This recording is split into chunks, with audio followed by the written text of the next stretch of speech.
अब हम बात करने वाले हैं साइटोकाइनिन की। प्लीज़ ओपन या एनसीईआरटी क्लास 11 पेज नंबर 249। अब एनसीईआरटी बस खोल के अपने सामने रखना और इसे पढ़ते जाओ साथ साथ में, अभी याद हो जाएगा सब। Cytokinin has specific effects on cytokinesis.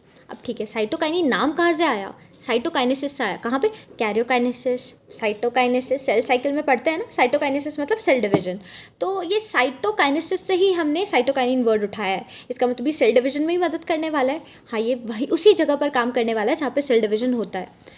They were discovered as काइनेटीन। अब काइनेटीन के बारे में हमने पहले भी पढ़ा था। क्या पढ़ा था? Adenine derivative, a modified form of adenine. Adenine क्या होता है? प्यूरिन। प्यूरिन क्या होता है? Adenine guanine. From the autoclaved herring sperm DNA. अब ये थोड़ा सा अंडरलाइन करो, इसको थोड़ा सा रट लो। क्या है? ऑटोक्लेव्ड हेरिंग स्पर्म डीएनए, रट लेना इसको। तो kinetin does not occur naturally in plants. इसको भी रट लो कि काइनेटीन नहीं मिलता प्लांट्स में। ऐसे आते हैं ना, अंदर से आता है कि नहीं काइनेटीन तो मिलता होगा, इसी में पढ़ा था। नहीं, काइनेटीन नहीं मिलता प्लांट्स में। क्या मिलता है? आगे देखते हैं क्या मिलता है। ये तो नहीं मिलता। Search for natural substances with cytokinin like activities led to the isolation of. Kinetin नहीं मिलता प्लांट्स में, लेकिन हमें लगा कि नहीं कुछ तो होता होगा ना, ढूंढो ढूंढो। हमें भी लग रहा था कि नहीं कुछ तो मिलता होगा ऐसा काइनेटीन जैसा प्लांट्स में, तभी तो हो रहा है सेल डिवीजन वहाँ पे। तब मिला था जियाटीन। क्या मिला था? जियाटीन मिला था। कहाँ से मिला था? Corn colonel's and coconut milk. Coconut milk तो हमने वहाँ पे भी देखा था, हमने एक्सट्रैक्ट डाले थे वैस्कुलर टिश्यू का, ईस्ट का, या फिर कोकोनट मिल्क और डीएनए, वो वाली बात वहाँ की थी ना। तो ये कोकोनट मिल्क में मिलता है जियाटीन। और कहाँ मिलता है? कॉर्न कर्नल्स में। खाते ना, भुट्टे खाते हो ना, उसमें भी मिलता है। Since the discovery of zeatin, several naturally occurring cytokinins and some synthetic compounds with cell division promoting activity have been identified. ये नॉर्मल चीज़ है। एक मिलता है तो पीछे पीछे लाइन लग जाती है। पेनिसिलिन की डिस्कवरी के बाद तो फिर लाइन लग गई एंटीबायोटिक्स की, लेकिन एक मिलना बड़ी बात होती है। तो एक मिलने के बाद तो हमें सिंथेटिक भी मिल चुके हैं, नेचुरल भी मिल चुके हैं। And natural cytokinins are synthesised in regions where. अब कहाँ कहाँ बनते हैं? साइटोकाइनेसिस मतलब सेल डिवीजन, तो ये वहीं मिलते हैं जहाँ पे आपका सेल डिवीजन हो रहा होता है, रैपिड सेल डिवीजन हो रहा होता है, वहाँ पे मिलता है। कहाँ कहाँ हो रहा होता है? अब देखो, आपकी जो रूट का टिप है, रूट ऐसी लंबी लंबी होती जा रही है, तो रूट एपिसिस पे तो मिल जाएगा। डेवलपिंग शूट बड्स डेवलप हो रहा है, वहाँ पर मिल जाएगा। यंग फ्रूट्स में मिल जाएगा। अब देखो, एक चीज़ है यहाँ पे, आप देखना इसको, एग्जाम्पल्स को थोड़ा ध्यान से देखना।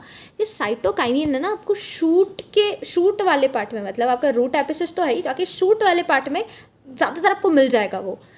जैसे कि वो लीव्स बनवाने में मदद कर रहा है। अब आपके लीव्स बन गए, उसके अंदर क्लोरोप्लास्ट भी तो होगा ना, लीव्स तो बनवा दिया इसने। अब जो शूट वाला एरिया उसमें यही आएगा साइटोकाइनिन, लीव्स बनवा दिया। अब उसके अंदर जो क्लोरोप्लास्ट है लीव्स के अंदर, पता है ना फोटोसिंथेसिस में काम आता है, तो जो क्लोरोप्लास्ट है उसको भी साइटोकाइनिन बनवा रहा है। लेटरल शूट ग्रोथ, देखो इसको ध्यान से पढ़ना, शूट ग्रोथ करवा रहा है, लेटरल शूट ग्रोथ करवा रहा है। रूट मत कर देना, शूट ग्रोथ, शूट वाली चीज़ों में आएगा साइटोकाइनिन, रूट करोगे गलत हो जाएगा।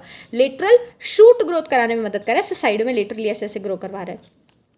एडवेंटिशियस शूट फॉर्मेशन, अब देखो इसमें कहाँ घुमाएगा वो आपको रूट फॉर्मेशन देखेगा। आप बोलोगे कि हाँ एडवेंटिशियस रूट्स तो हमें पता है, एडवेंटिशियस रूट जैसा कुछ होता है, बचपन से पढ़ रहे हैं। यहाँ पे एडवेंटिशियस शूट ग्रोथ करवा रहा है, शूट फॉर्मेशन करवा रहा है। Cytokinin help overcome the apical dominance, ये मैंने नहीं पढ़ाई चीज़ अभी, ऑक्सिन और इथाइलिन मैंने नहीं बोला अभी। एक्चुअली मैं उन दोनों को है ना कंपेयर करके पढ़ाऊंगी ताकि बहुत ज़्यादा अच्छे से क्लियर हो जाए, फिर तो कभी भूल ही नहीं सकते। एपिकल डोमिनेंस का मतलब होता है जैसे कोई पेड़ है, आपने कभी नोटिस भी किया होगा, पेड़ है वो सीधा सीधा सीधा तक ग्रो करता रहता है। ऐसा क्यों नहीं होता कि वो साइड में ब्रांचेस आ जाए? आप इसको ऊपर से थोड़ी सी कटिंग करोगे, जैसे ट्रिमिंग वगैरह कुछ करोगे, उसके बाद है ना उसका लेटरल शूट ग्रोथ होना शुरू होता है। तो वो एपिकल मेरिस्टेम हमें पता है, वो टिप पे जो मिल रहा है। एपिकल डोमिनेंस का मतलब होता है वो सीधा सीधा ग्रो कर रहा है और हमें उसे साइड में ऐसे ग्रो करवाना है, तो हम उसकी टिप को काट देते हैं। जैसे कि टी प्लांटेशन वगैरह में भी आपने अगर देखा होगा तो ऐसे बिल्कुल घने घने होते हैं, वो आई थिंक नोटिस किया होगा अगर देखा होगा तो वो एपिकल डोमिनेंस को ओवरकम करने में मदद करता है। तो हम कैसे करने वाले? दो चीज़ें हैं, ऑक्सिन ऐसे बढ़ा रहा है और साइटोकाइनिन उसको लिटरली ऐसे ग्रो करवा रहा है। मैं एक लास्ट में एक पिक्चर डालूंगी, आप उसको देख लेना, आपको बिल्कुल क्लियर हो जाएगा कि ऑक्सिन क्या कर रहा था, साइटोकाइनिन क्या करवा रहा था। और वो मैंने खुद बनाई है, तो प्लीज़ हंसना मत, मेरी ड्राइंग बहुत बेकार है। They promote nutrient mobilisation which help delay the leaf senescence. अब ये थोड़ा सा ध्यान रखना कि क्या बोल रहा है। They promote nutrient mobilisation which help delay of leaf senescence.